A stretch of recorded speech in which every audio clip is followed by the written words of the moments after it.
Hello everyone. Today we will be having our NPTEL live session 7, which was missed out in the last week on 12th of March. So it is happening today. So let us wait for a certain duration of time and let everybody join, and then we will start.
Okay, so last time we discussed about the quality of service, about in the network layer, how the network layer ensures the quality of service.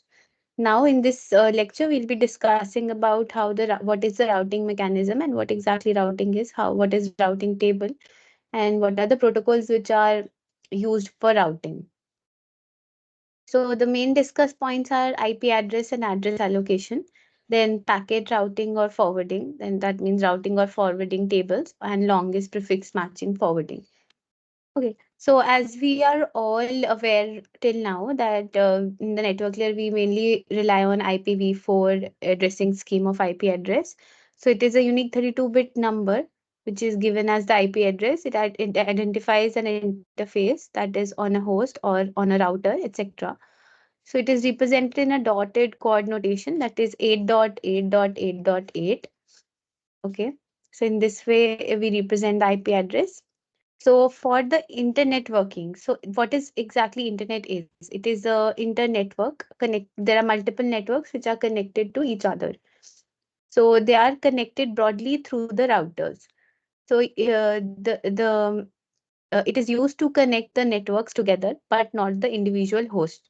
So there are multiple hosts which are hosted at a particular network, that is say LAN 1, and there are another set of hosts for LAN 2. So these two networks are interconnected via each other through a router 2, as mentioned here. So this is the router 2 through which this network 1 and network 2 are interconnected to each other. So what is LAN? LAN is the local area network of a particular network, and WAN is the wide area network. Okay. So while having a interconnection, like if we want a network to be connected from one network to another, if we have to see if host 1 wants to interconnect to host 11, then we need to store the information about a particular network and then the particular host from which it wants to connect. However, storing such a large amount of information leads to a scalability issue. Suppose the host has arbitrarily many addresses, then every router would need a lot of information. To know how to direct packets towards the host, every router needs to know multiple information about individual network as well as the host. So that is a very tedious task, and even there is a overhead of information storage. So for that, we rely on hierarchical addressing, that is the IP prefixes. We divide the IP address into two portions as we already know these concepts. That is the network ID and the host ID. Okay, so the left portion is the network portion and the right portion is the host portion. So we all know that we have a classful addressing in which we have different classes which identify the type of network IDs and the type of host IDs. So there is class A which has the initial 8 bits for the network ID and the remaining for the host ID. Then we have class B which has 16 bits for the host and 16 bits for the network. Then we have class C, which has 24 bits for the network and 8 bits for the host. And then we have class D, which have another sequence. Okay, so accordingly, we have divided or the classes of the multiple addresses, which identifies the bits assigned for a particular network ID and the bits assigned for a particular host ID. So here in this case, we have 12.34.158.0/24, that is a 24-bit prefix with 2 to the power 8 addresses as the host addresses. So these are the 8 bits which represents multiple hosts under this particular network. Okay, so all the initial 24 bits are assigned for the identification of the network ID. So this is the network address given. I think everybody of you are well aware of these concepts. Okay. So IP address and a 24-bit subnet mask, as we know, for each of the given IP address, if we want to identify its network ID, we have the subnet mask with us. And that is the if given /24, so initial 24 bits are assigned as all as 1 and the remaining as zeros. So here all ones will give 255.255.255 and 0. This will lead to, if we add the bits of the IP address and the mask, we'll generate the network ID. And this remaining parts are the number of hosts given to that network ID. So a way to improve the scalability is that rather than to connect from one host to another host and storing the information of individual host at the router, we store the information of network. So, number related to host form a common subnet, that is a common network. So, that network information is stored or used as a routing or forwarding table in the router. Say this is a network with 1.2.3.0/24 of network ID, and this is a network of 5.6.7.0/24 of network ID. So we want to connect this incoming network with the outgoing this one network, and both of the networks are represented by certain network IDs, and only this information is stored in the routing table. So this is not a big overhead for the storage of information, and thus it improves the scalability also.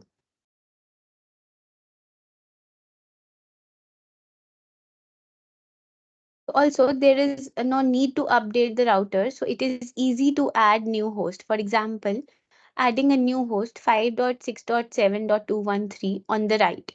So it doesn't require adding a new forwarding table or entry or any entry to the table, because the table contains information only about the network IDs, not the host ID.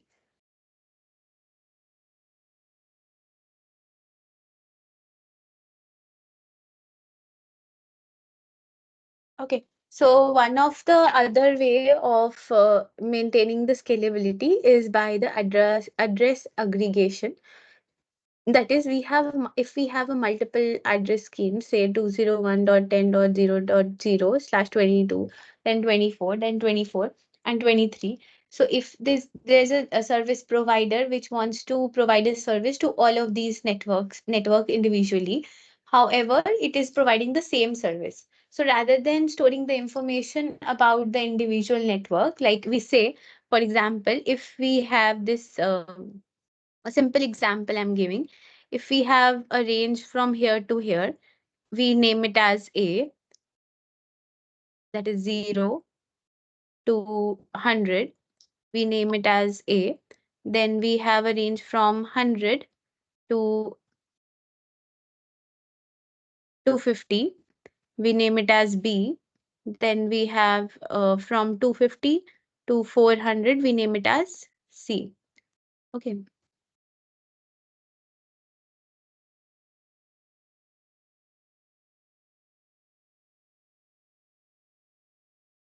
So rather than storing three different informations, that A, B, and C, if we collectively know it as network N, so that will be starting from 0 to 400.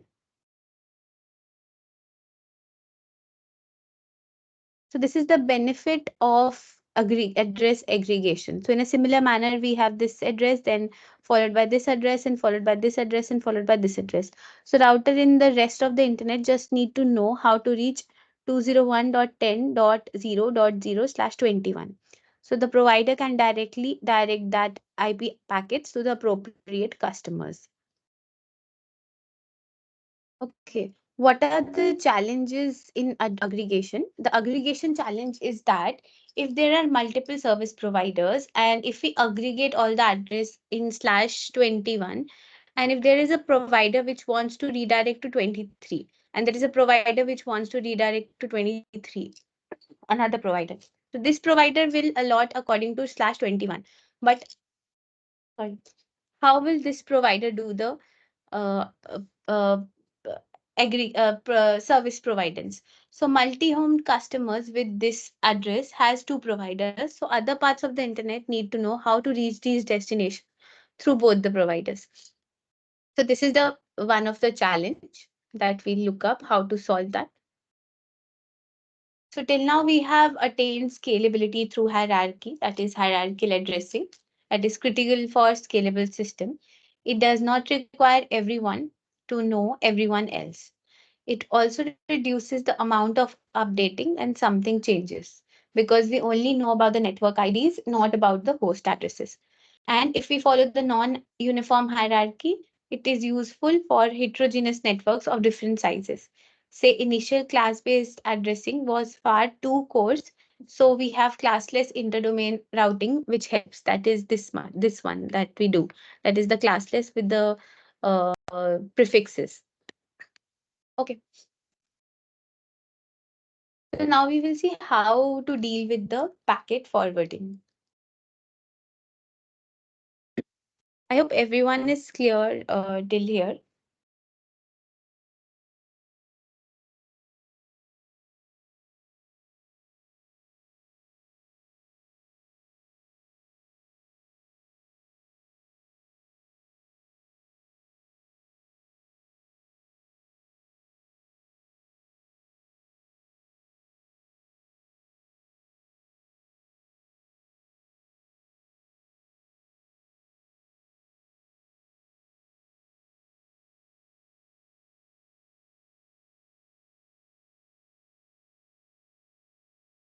Okay, so let us proceed with the packet forwarding.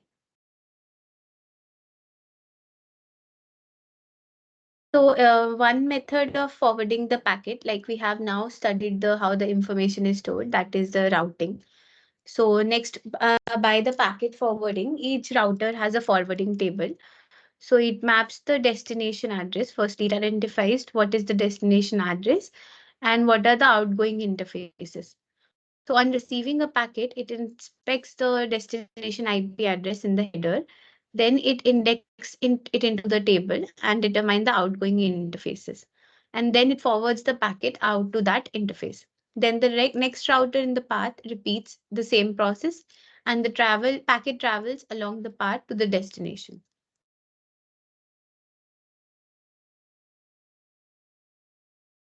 So we have separate table entries for a particular address. Say if a router had a forwarding entry per IP address, we have to match the destination address of an incoming packet, and then to the forwarding table entry, and then to determine the outgoing interface. Here we have this two networks. So we have the information about one with the router one and one with another router. So for router one, we have an entry of its particular address, and then forwarding a routing table which have the entry of the destination address.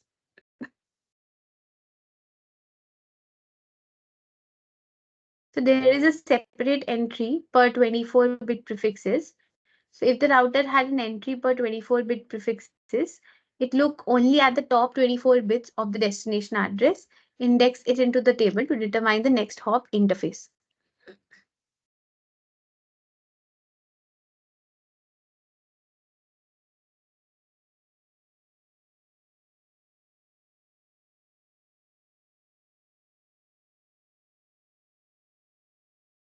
If the router had an entry per classful prefixes, so at that time, mixture of class A, B, and C addresses are there.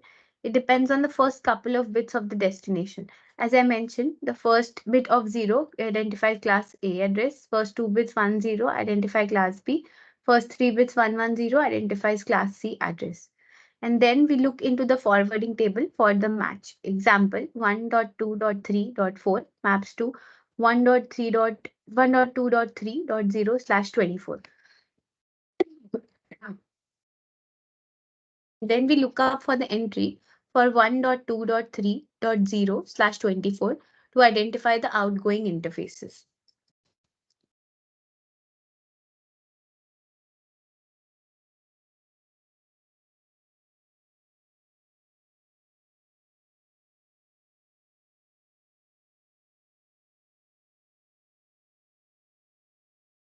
So sometimes it is possible that CIDR allows efficient usage of limited address space, but CIDR make packet forwarding much harder.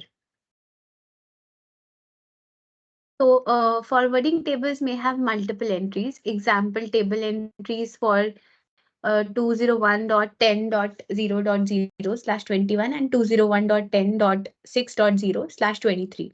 So the IP address, this particular IP, as I mentioned this earlier problem as well. So this IP address would match both the classes.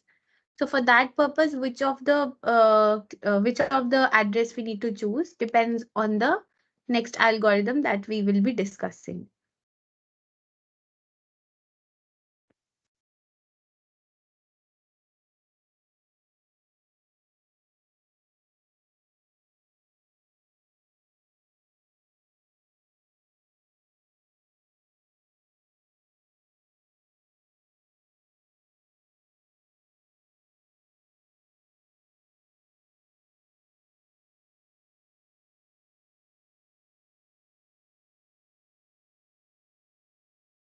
That is the longest prefix match LPM forwarding. In this method, it forward tables in the IP routers. It maps each IP prefix to the next hop links. So it is a destination based forwarding in which packet has a destination address, and the router identifies the longest matching prefix. That is, if 17 is matching with 20/21 and /23, then it goes for the 23. That is the longest matching prefix to it.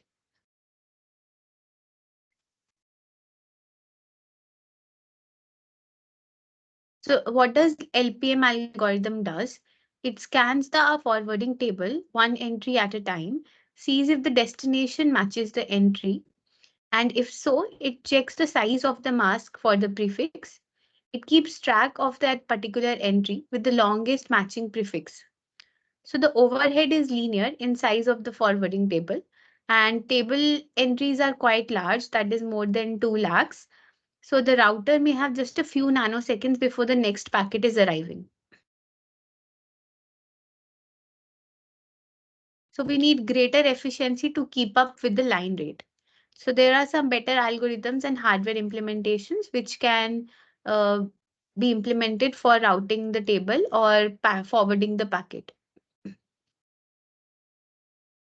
So one of them is Patricia tree, which stores the prefixes as a tree, one bit for each level of the tree, and some nodes correspond to valid prefixes which have next hop interfaces in a table. So in that manner, it can be done in a short duration of time. So when a packet arrives, it traverses the tree based on the destination address. It stops upon reaching the longest matching prefix.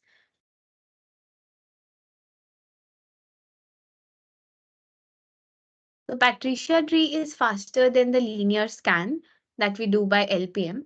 It is proportional to the number of bits in the address, and Patricia tree can be made faster if we can make a k-array tree. Like here we have a binary tree, but we can make a k-array tree that is 4-array, for example, with 4 children.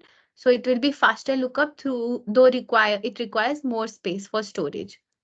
So for that purpose, we can use special hardware that is content addressable memories and always lookups on a key rather than the flat addresses.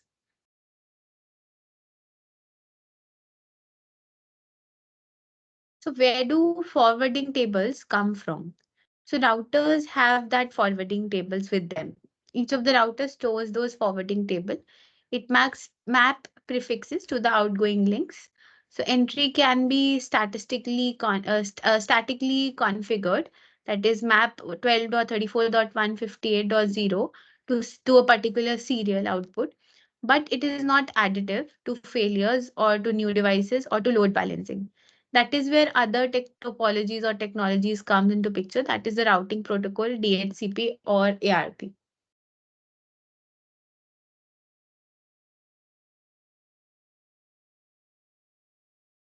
So how the packet forwarding takes place by the end devices. So each host has a single network interface, that is PC with the Ethernet link or a laptop with a wireless link. It does not need to run a routing protocol. It has the packets to the host itself, example 1.2.3.4/32. So it will be delivered locally. So if packets to the are need to be sent to the other host on the LAN, say with 1.2.3.0/24, it's sent out the interface. Or if packets are needed to send to the external host, it's sent out interface to the local gateway. So how this information is learned, that is done by statistical setting of address, subnet mask, and gateway, or through dynamic host configuration protocol.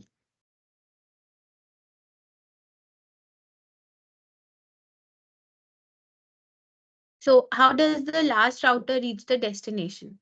So each interface has a precedent, that means the global identifier, that is the MAC address to it, and burned into the adapter's read-only memory. Also the flat address structure. So constructing an address resolution table is a useful task, that is mapping a MAC address to the IP address, and that part is done by the address resolution protocol.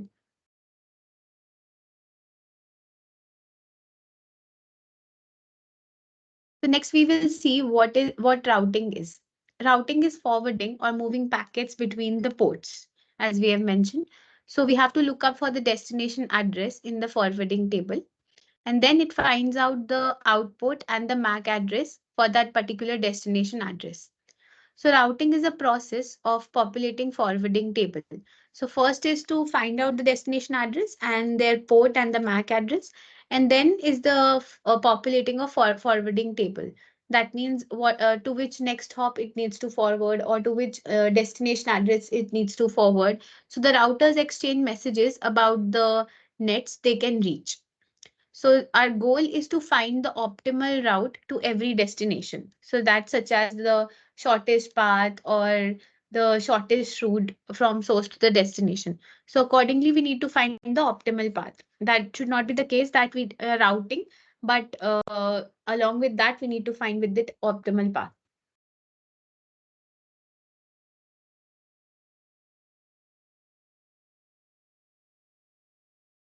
Okay, for example, here we have a local headers which are routed towards destination 3, destination 2, then 2, then 2, and 1. So that is the routers. These are the value of the routers to which these addresses are routed.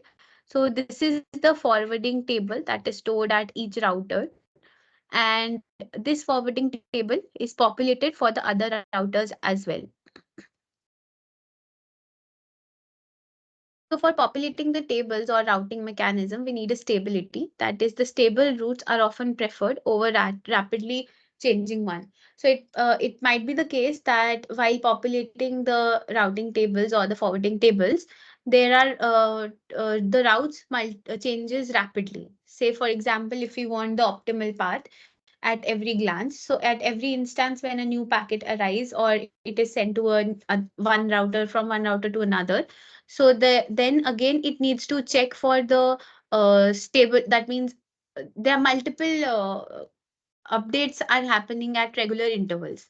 So for in that case, it might be the case that there is no consensus or there is no similar information being traversed. So for that reason, the routes become unstable. So one of the reason to maintain stability is to manage the route. That is hard to debug if a problem occurs in between the networks. Say router one has the information that it wants to send the packet to router 3, and router 1 again has the information that it has to send a packet to router 4. So that is again misinformation or unstable routes. So for that management, we need to have the stability. And reason two is that for higher layer optimization, that is the TCP and RTT estimations that we have already studied. So imagine altering between 500 milliseconds and 50 millisecond routes. So choosing between optimality and stability is the major trade-off that needs to be taken care of while routing the tables. So there are multiple types of routing algorithms. One is the global one and another one is the decentralized one. So global one is where all the routers have complete topology, and decentralized is the one in which we only know the neighbors and share information from them. So for example, this is a clear implication of intra-domain versus inter-domain routing.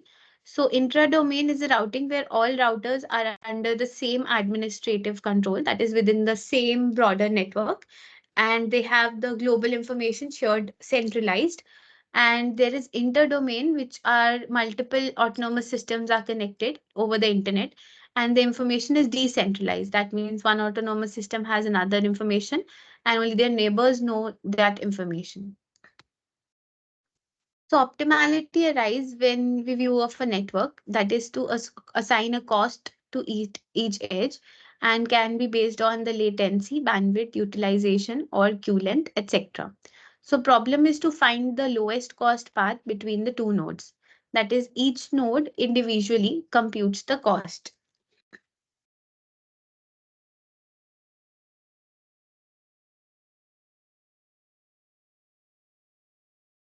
So scaling issues, as we have studied, that every router must be able to forward based on any destination IP address. And given an address, it needs to know the next hop, that is the in the table. And naive approaches that have an entry for each address. So there may be leading to huge number of entries.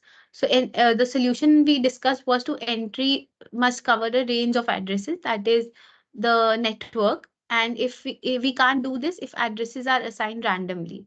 So address aggregation is important and address allocation should be based on network structure. So this is the default route if a source cannot find the another destination or the routing protocol. The default route it follows is the next hop, say N2 leading to R1 and any other leading to R2. So basic routing modules in classless address have this following information or the structure. So this packet comes in for the sending. It first extracts the destination address and then searches the table for the next hop address and the interface number. So when it searches the table for the next hop address, then it identifies a particular network from that particular table. That is, this is the network address and it has a next hop address, and this is the interface through which it will transfer, say router 2 or router 3. So after identifying the next hop address, in the next hop address, it also has to identify to which host it wants to send the information. So that thing is done by the address resolution protocol, that it maps the MAC address for a particular IP address. So example we have here that this is router R1 and there are multiple networks attached along with it, which with multiple prefixes /22, 25, 24, and 26. So these are the network IDs corresponding to the individual network address, network class of network. So accordingly, we have to route the information. Say this is the routing table for router one. This was the router one that we are seeing. We'll correspondingly see the routing table. So first mask is mask 26, and this is the network address. So if we map it to the mask, that is /26, that is initial 26 bits are set to 1 and the remaining are 0. Then we get the next hop address as the M2 interface, that is 201.4.16.2/22. You can also check that by solving this. So you can try it out. If you have the mask of 255.255.250 initial 26 bits as 1, that is these are, then here till 24 bits are 1, then initial 1 and remaining are all 0. So here you will lead to the MAC this address as 201.4.16.2/22. Okay, in a similar way, when you do for /25, you will get the address for M0. And in the similar way for the other protocols also. So this is the example that you can try to solve. This, for example, you want to forwarding a process if a packet arrives at R1 in with the destination address of 180.70.65.140. So what are the steps that router performs? The first mask, that is /226, it is applied to the destination address. So the result is 180.70.65.128, which does not match the corresponding network address. That means this was the network address for 26. So it does not map that particular network address. So then again, it tries with the second mask, that is /25, and the result is this one, which matches the corresponding network address. That is with the /25, we have this corresponding network address 180.70.65.135.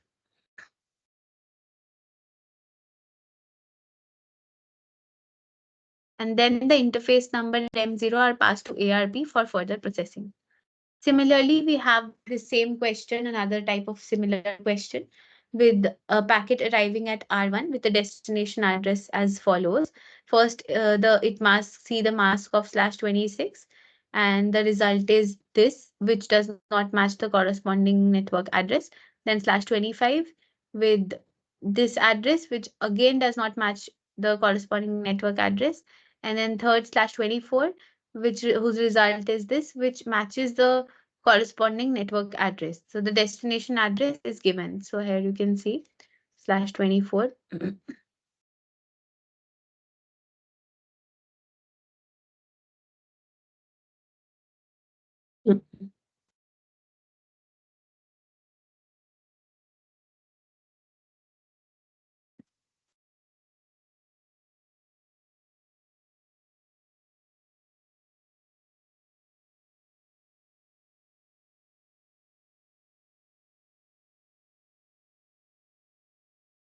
Okay, you can even try this example. I'll give you 3 to 5 minutes.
Okay.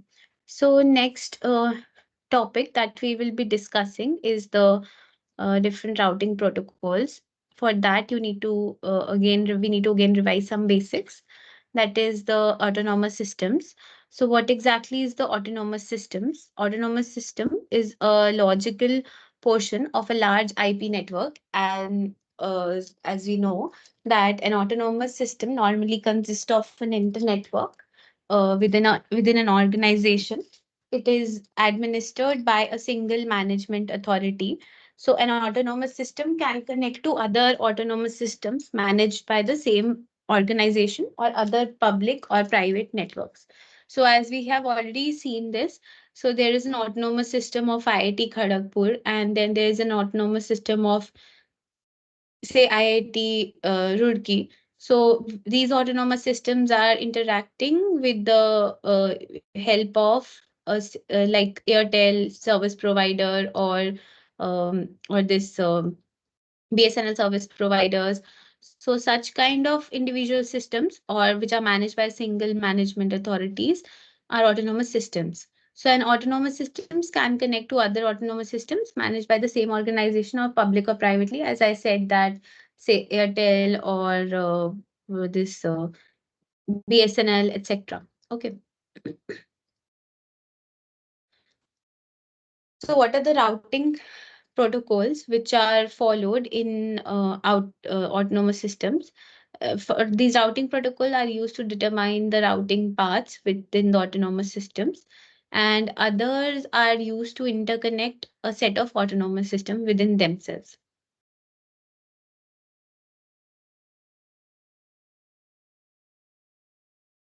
Okay, so there are two types. One is the interior gateway protocols, which is the interior gateway protocols allows routers to exchange information within an autonomous system. Example of these protocols are Open Short Path First, that is OSPF, and Routing Information Protocol, that is RIP. So these help to connect within the inter autonomous system, that is the intra routing protocol. Another one is the exterior gateway protocols, which allows the exchange of summary information between multiple autonomous systems. So an example of this type of routing protocol is BGP, that is Broader Gateway Protocol. So as I mentioned, intra-domain routing that is within an autonomous system, which has the single administrative control, and optimally, it is important. It contrasts with the inter-autonomous routing where policies dominates.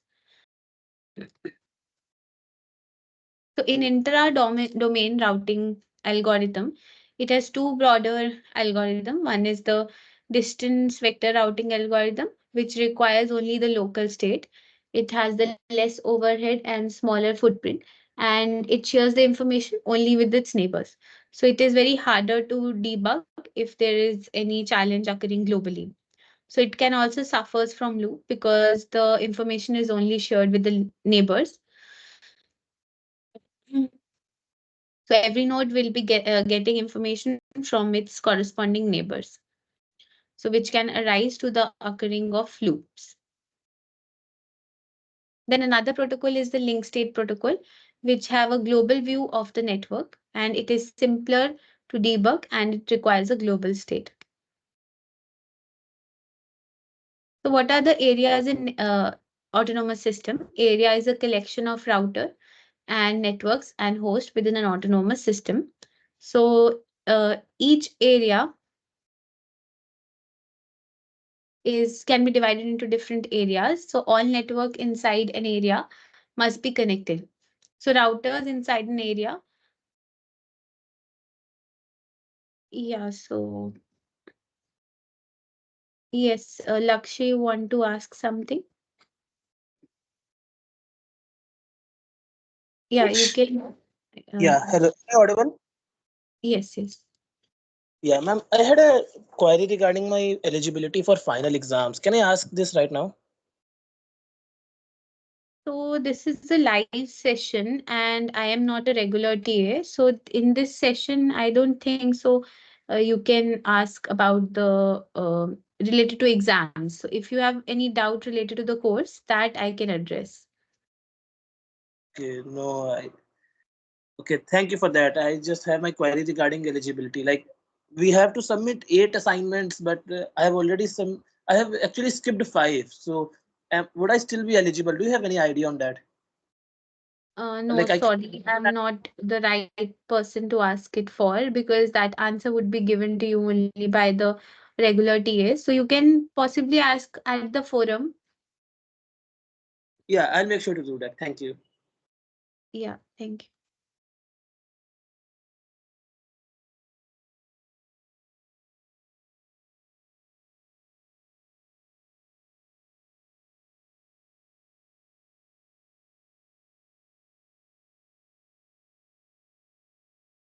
So there are multiple areas such as area 1, area 2, and certain this backbone area that is area 0, which serves as a policy or guidelines for all the areas collectively.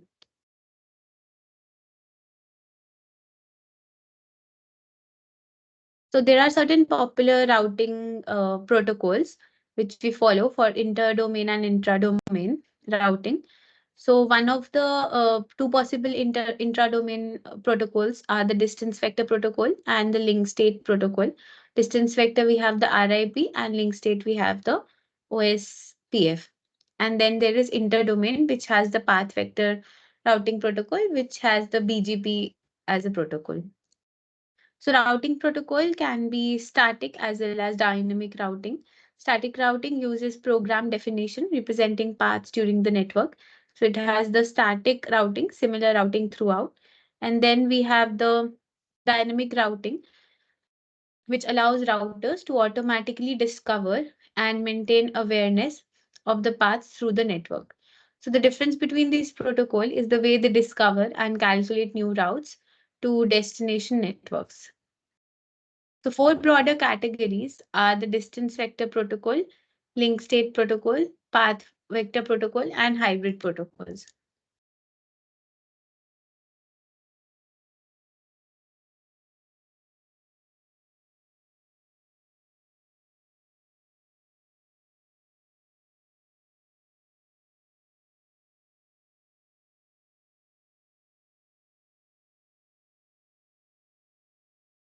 Yeah, so distance vector protocol in this, each router in the internetwork maintains the distance or the cost from itself to its neighbors.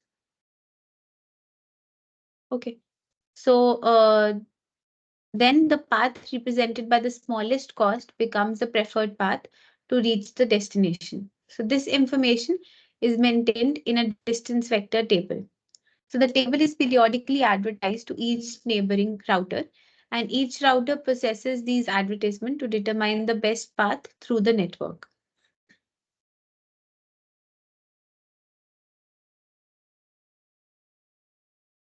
So another one is link state protocols, where each router advertises a list of all directly connected network links and the associated cost of each link. So this is performed through the exchange of link state advertisements, that is LSAs, with the other routers in the networks. Using these advertisements, each router creates the database detailing the current network topology. So the topology database in each router is same.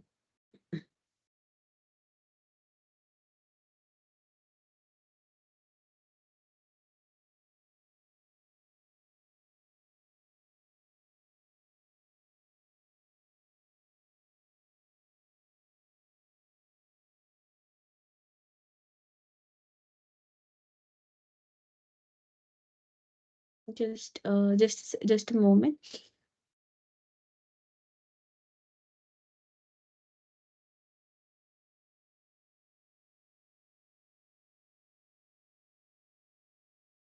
Yeah, so path vector protocols are the routing algorithm, which is somewhat similar to the distance vector algorithm.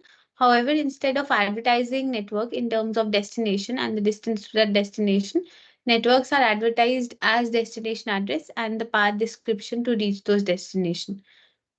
So they have the total path with them.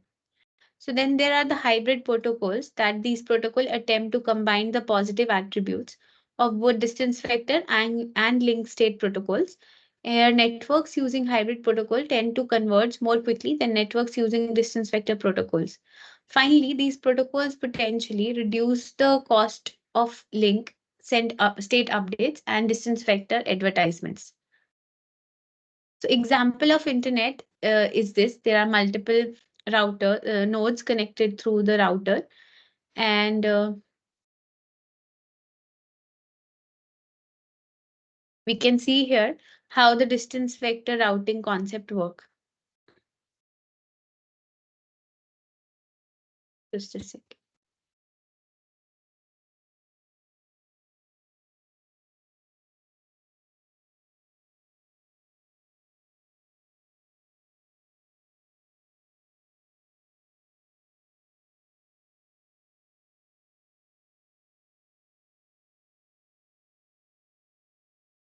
Okay.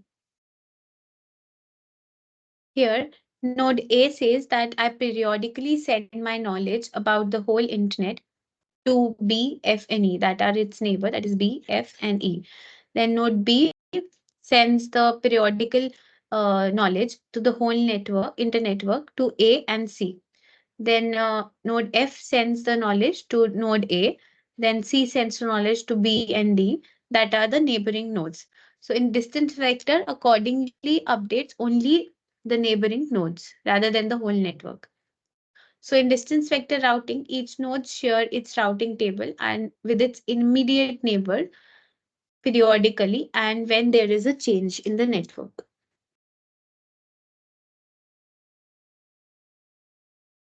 So as you can see here, A has a different table, B has a different table, C, D, E has a different table.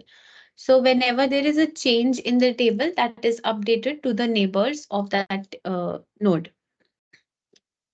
So this is the initialization of the routing table with the initial information that A needs 0 cost to reach itself, then to B it has 5, then C it's 2, then D 3, and E there is infinite cost as there is no direct path. Similar information is initialized in the routing tables of all the other nodes. So how do we update the routing table? So this is the A's old table that was initially initialized, and then this is a table which is received from C. So C table was this. Then to cost next, C has given the A modified table if it is received from C. So to A, it has a modified table. Then this both the tables are compared, and whatever is the minimum cost accordingly from reaching from A to the other nodes, that is fixed as the A's new table.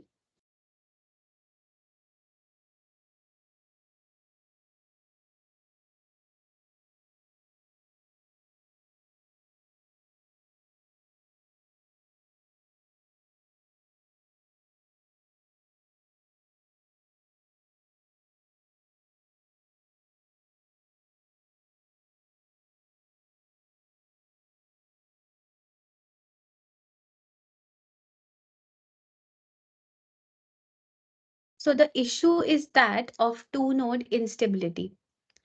So there might be a case that this node is like there are two updates from after B receives the update from A, there is a failure that the update which was sent by the A, it gets lost, or after A has received update from B, so it updates according to B.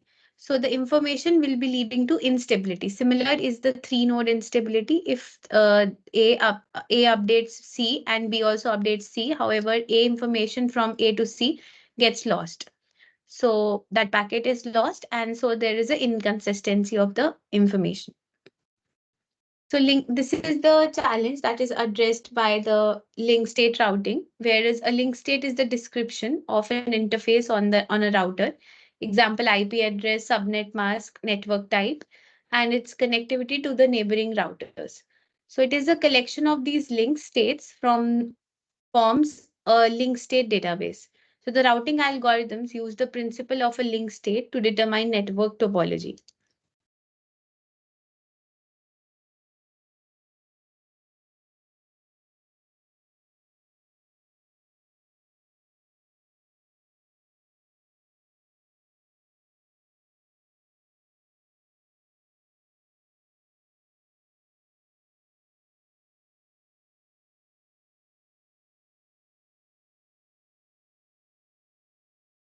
The link state approach to determine network topology. Each router identifies all other routing devices on the directly connected network.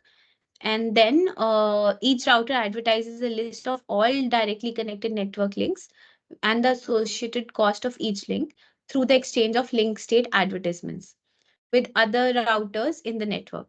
So using these advertisement, each router creates a database detailing the current network topology. So the topology database in each router is identical. That is, each router uses the information in the topology database to compute the most desirable destination network, and this information is used to update the IP routing table.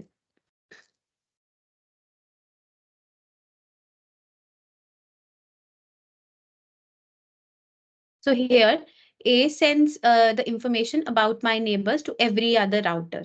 Similarly, B sends the information about its neighbor to every other router, and similarly with the other nodes. That is the concept. And thereafter, it uses the Dicetra algorithm to find the shortest path in the particular node, from particular node to destination. So this is how the shortest path tree is built.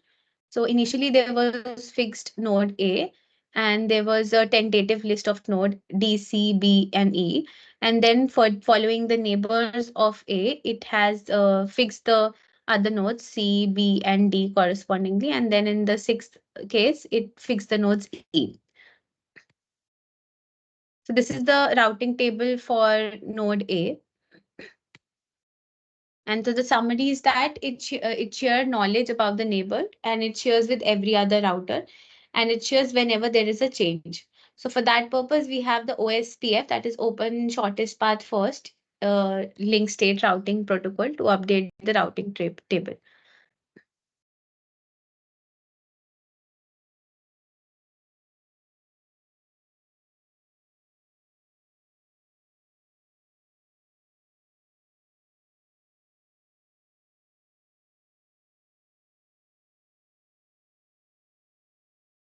think everybody is clear till now.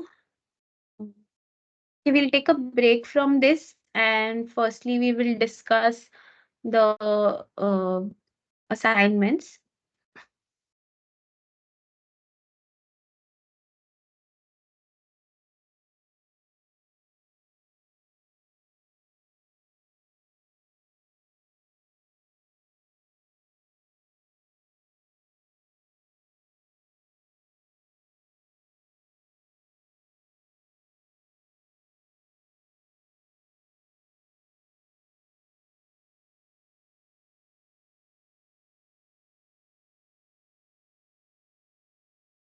Okay, so this is the assignment from the last week. So I'll be discussing its solution first.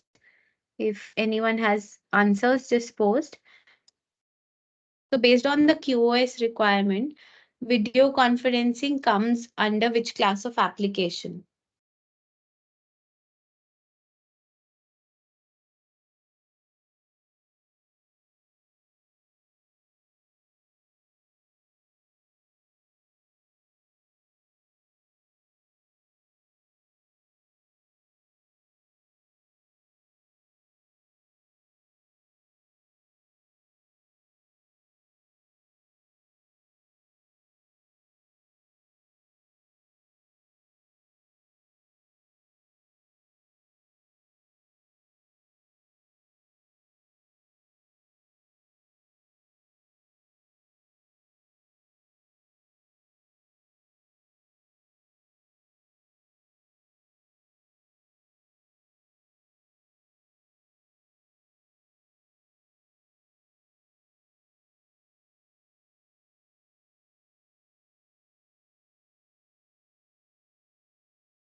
Yeah, so the correct answer is B, that is video conferencing comes under real-time variable bitrate. So next question is, the primary goal of quality of service is?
Yeah, so the answer to this is A, that is control jitter. The primary goal of QoS is to control jitter, improve loss characteristics, and decrease communication latency.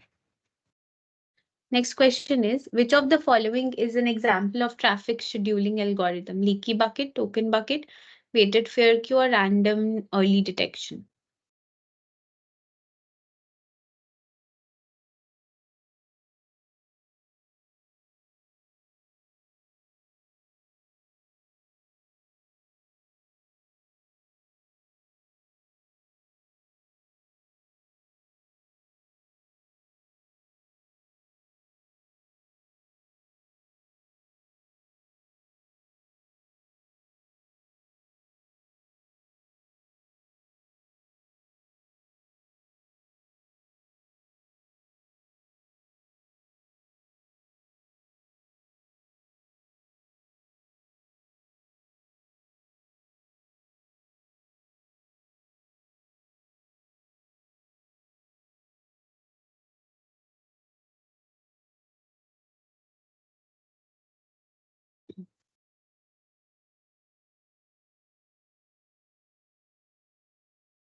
So the answer is correct is C, that is weighted fair queuing is an example of traffic scheduling algorithm.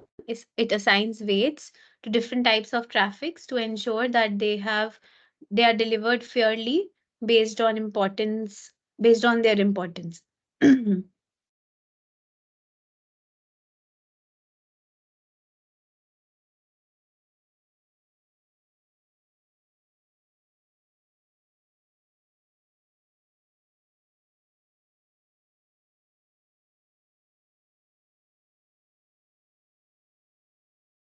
Yes. So the next question is, what is the transmission delay of pushing a packet of size 1 MB through a network with the bandwidth of 16 Mbps?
Yeah, so the solution is B, that is 1 megabyte of size of through a network with the transmission delay, and the bandwidth is 16 Mbps. So we converted it into this, so it will be 8 MB. So then it will take 0.5 seconds to transmit that packet. So what is the role of scheduling in the basic of QoS architecture? It regulates the outgoing traffic rate to control jitter, marks the packet according to the service, detects which packet violates the QoS and drops them, maintain queue and prioritize packets into the outgoing buffer as per policy.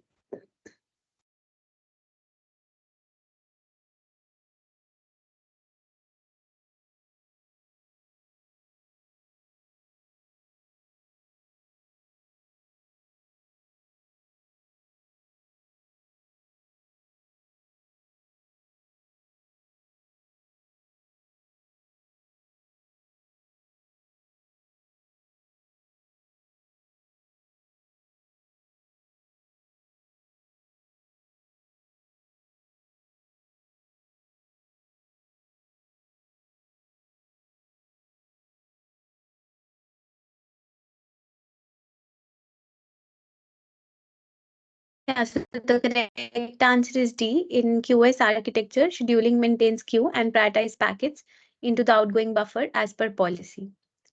Next is, which of the following statements is true? TCP is for inelastic traffic and therefore not preferred for real-time video streaming. TCP is for elastic traffic and therefore preferred for real-time video streaming. UDP is for inelastic traffic and preferred for real-time video streaming, or UDP is for elastic traffic and preferred for real-time video streaming?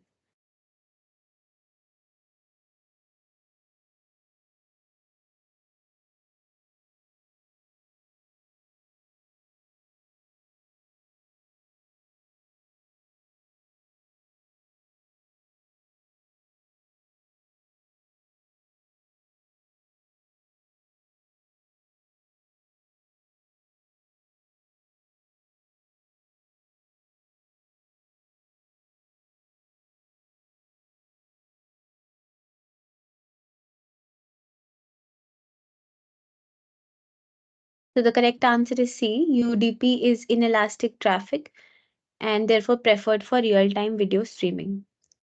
Which of the following is true for admission control?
Yeah, so the correct answer for this question is A, that is, admission control ensures the new flows are entered in the network only if QoS of all the existing flows along with the new flows can be satisfied.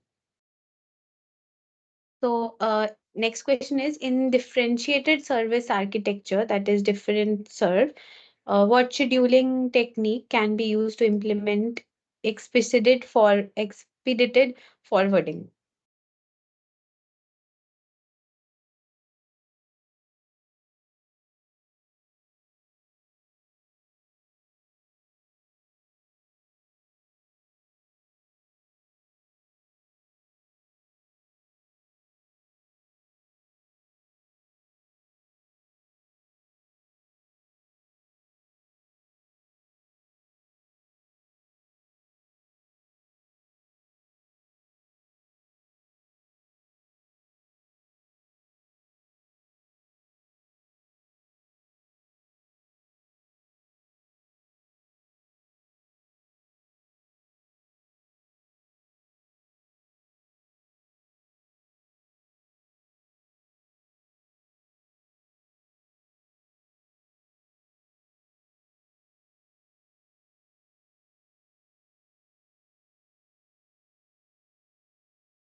Yeah, so the correct answer is B. In differentiated services architecture, priority queuing, also known as strict priority scheduling, is a scheduling technique commonly used to implement expedited forwarding.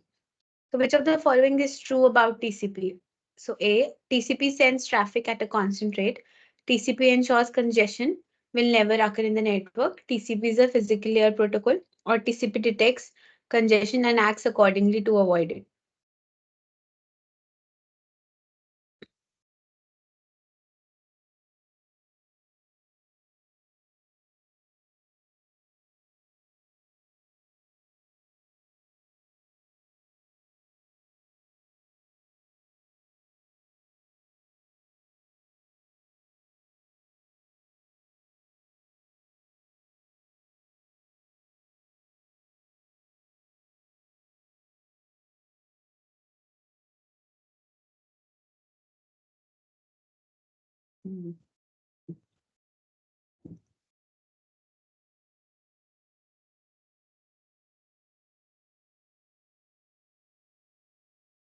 So correct answer is D, that TCP congestion control algorithm does not ensure that congestion will never happen in the network.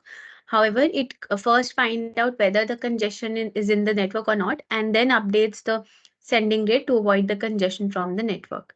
So next question is, which of the following is true for traffic policing?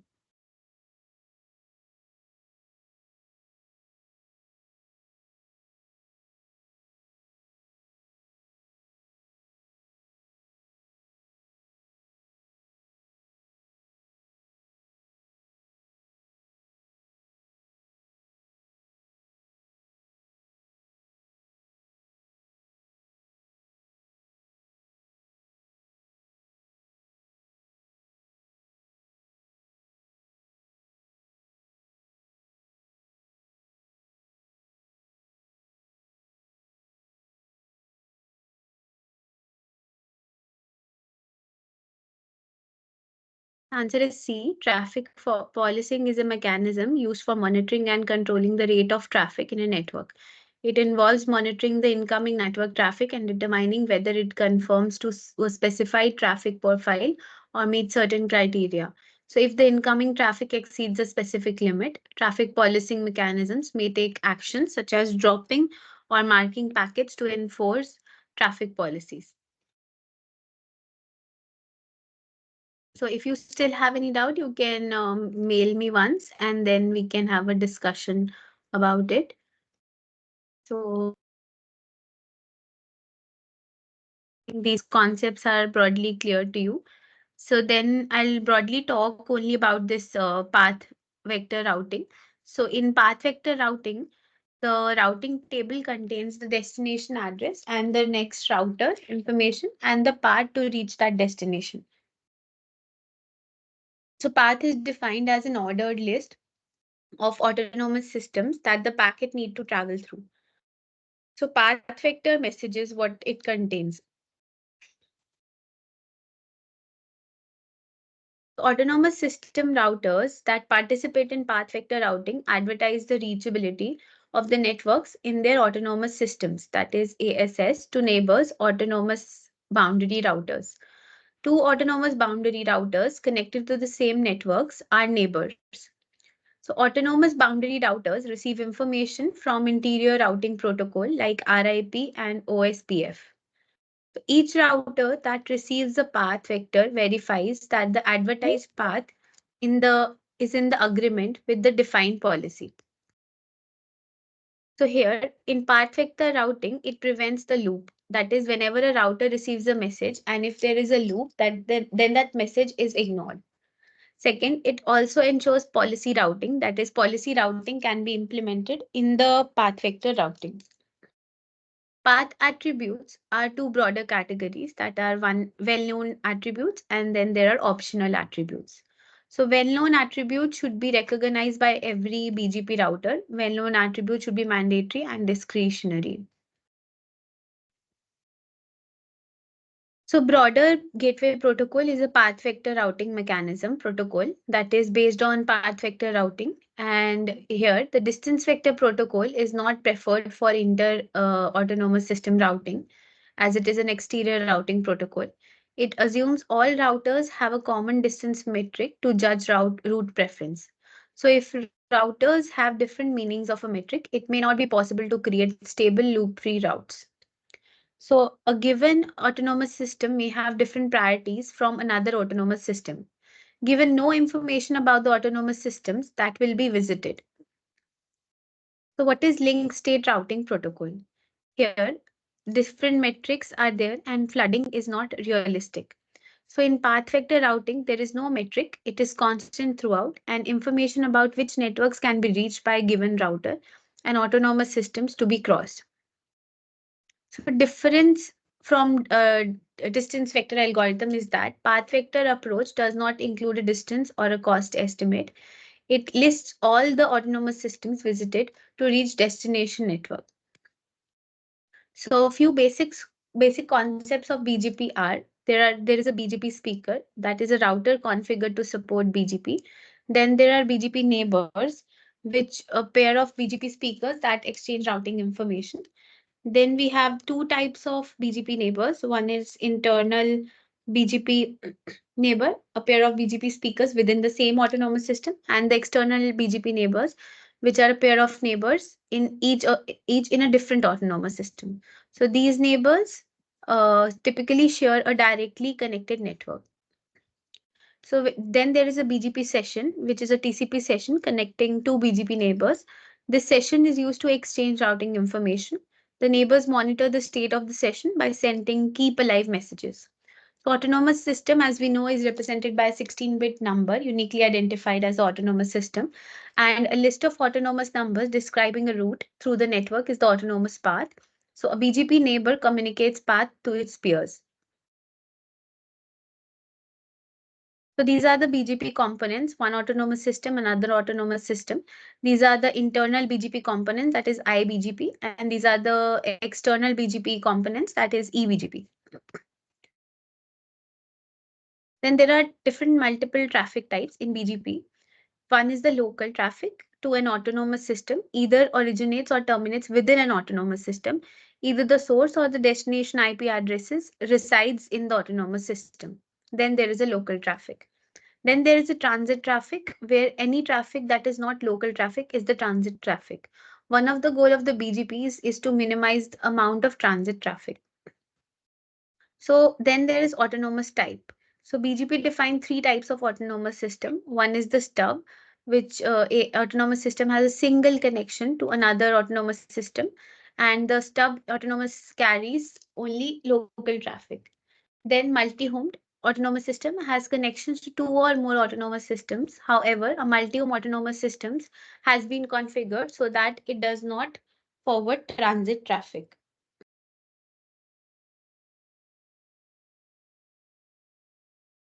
Then there is transit, which is a transit autonomous system, has the connection to two or more autonomous system, carries both local and transit traffic.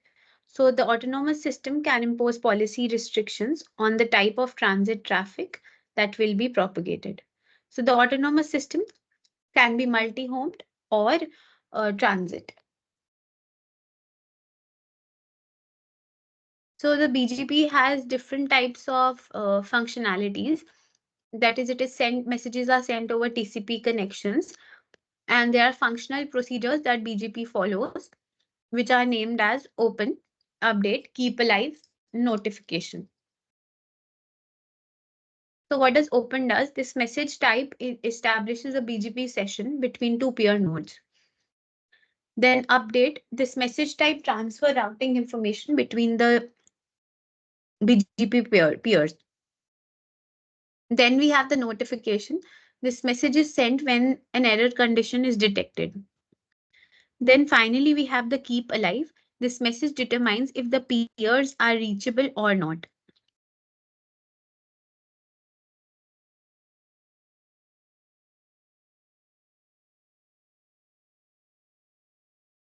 So this is the example of network reachability. That is the network 1 with the connected with the next router R1 with autonomous system 14, autonomous system 23, autonomous system 67. So this is a sample type of the messages or how the routing tables are interconnected in BGP.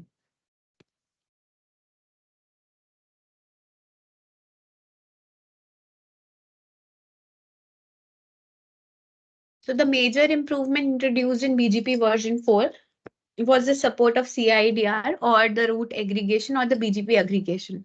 So this feature allows BGP peers to consolidate multiple contiguous routing entries into a single advertisement. It significantly enhances the scalability of BGP into large internetworking environments. Thank you. This is the summarizing of the lectures that you have studied this week. Now we will finally discuss the assignment, that is a type of assignment that can be uh, conducted over similar to the next assignment. So how many classes exist in a classful addressing of IPs?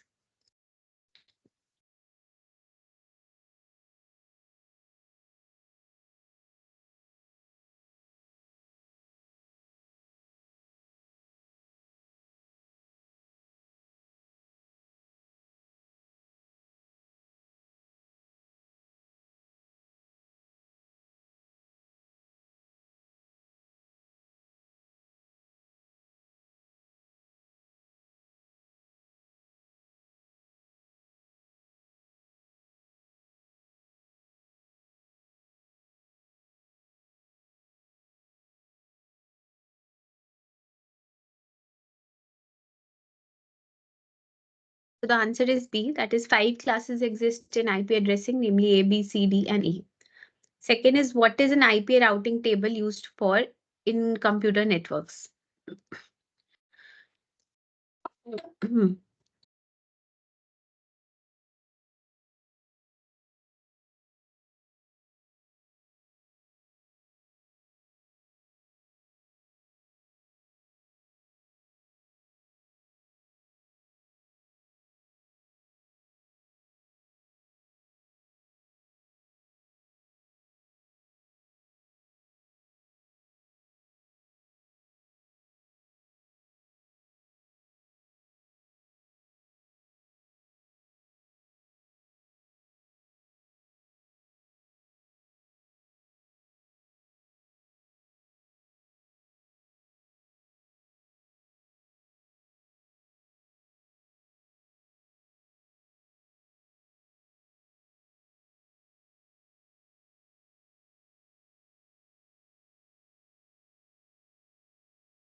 So the answer is B, to identify the next hop for an IP packet. An IP routing table is used to identify the next hop based on its destination address. So the routing table is built by network routers and contains information about the network topology and routing protocols used to forward IP packets. So what is the difference between inter-domain and intra-domain routing? This is A, B, C, and this is a D.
So the answer is A, that intra-domain routing, also known as Interior Gateway Routing Protocol, IGP, is used with a single network to exchange routing information between routers.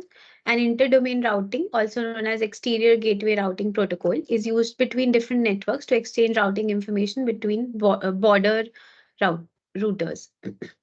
So next question is, a routing protocol is used for intra-domain routing in the internet. Which routing protocol?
Mm.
So, yeah, so simple answer is open short path first, which is a type of link state routing, is used for intra-domain routing in internet. So next question is, which type of routing protocol uses a Bellman-Ford algorithm to calculate the best path for forwarding IP packets?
Mm.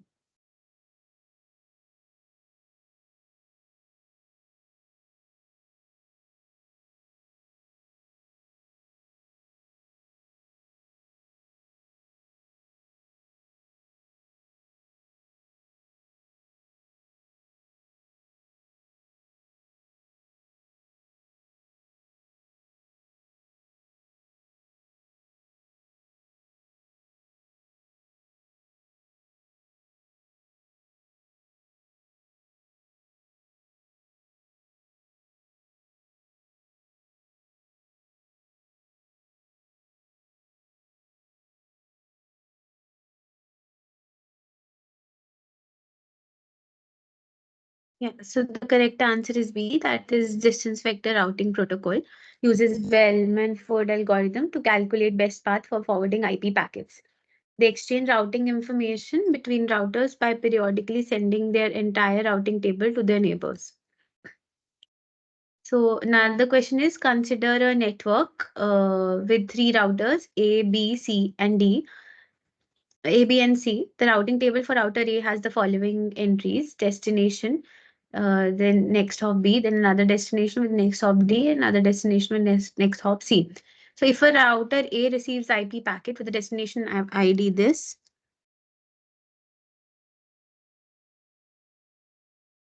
what will be the next hop for the packet? A, D, A, B, or C?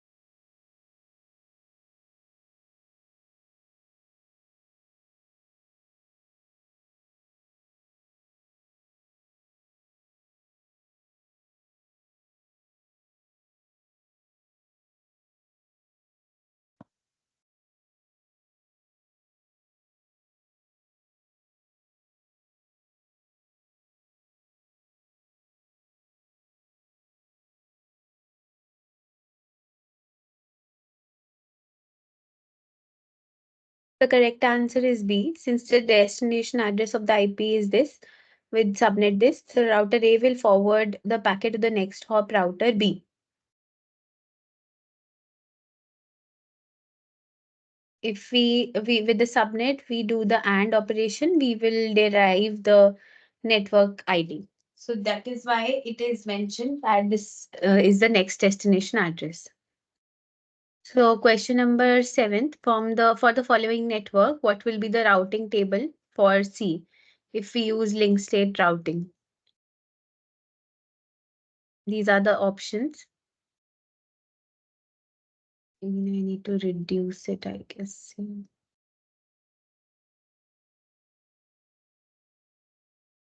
Yeah, so these are the options.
Hmm.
Yeah, so the answer is A.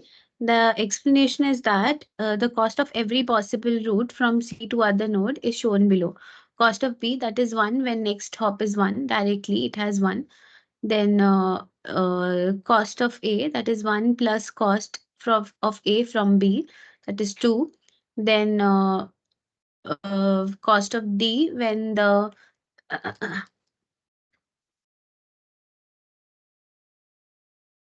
next hop is D, that is 6, and cost of E, that is 5, directly connected to C. So cost of E from A plus B to B is 4 when next hop with B. So that is better than the previous.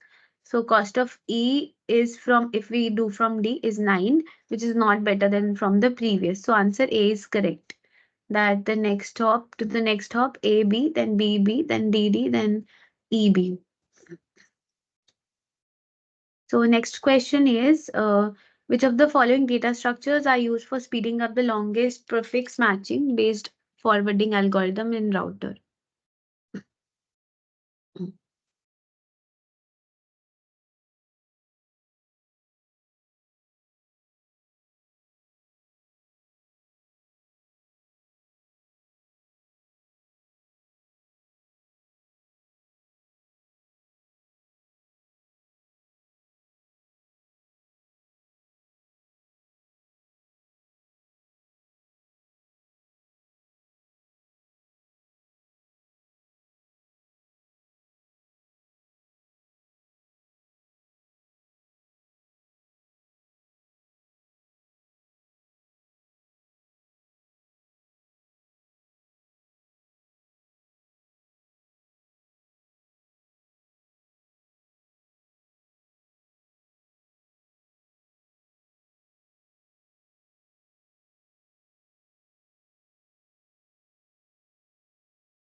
So the answer is D, that is Patricia tree, which helps to speed up the longest prefix matching.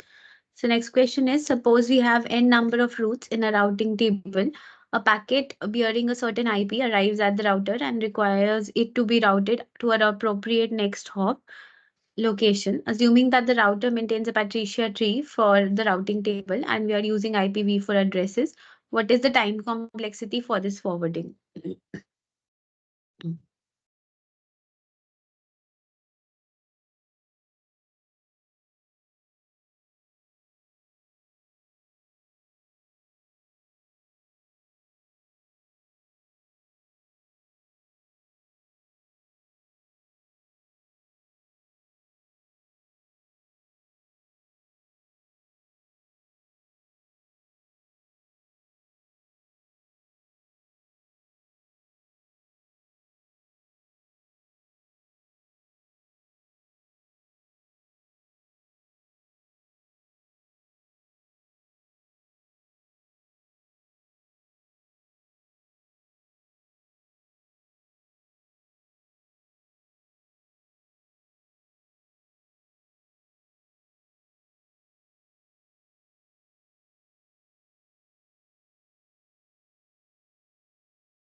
The answer to this is C, that is 32, as the IP address is 32 bit. So the complexity varies depending upon the number of bits. The last question is BGP communication packets types are.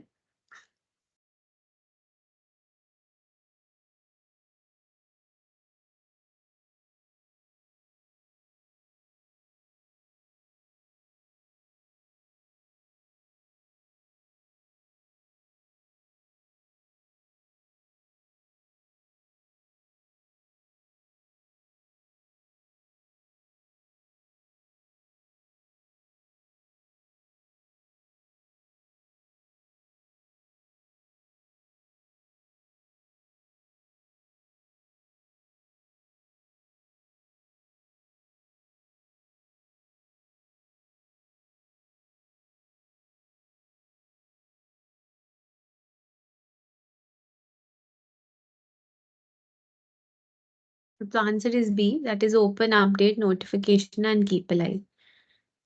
So that is completed. So you'll get a similar assignment this week as well. So I'll stop sharing the screen. If anyone has any doubt, you can ask.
Okay, so we can end the lecture.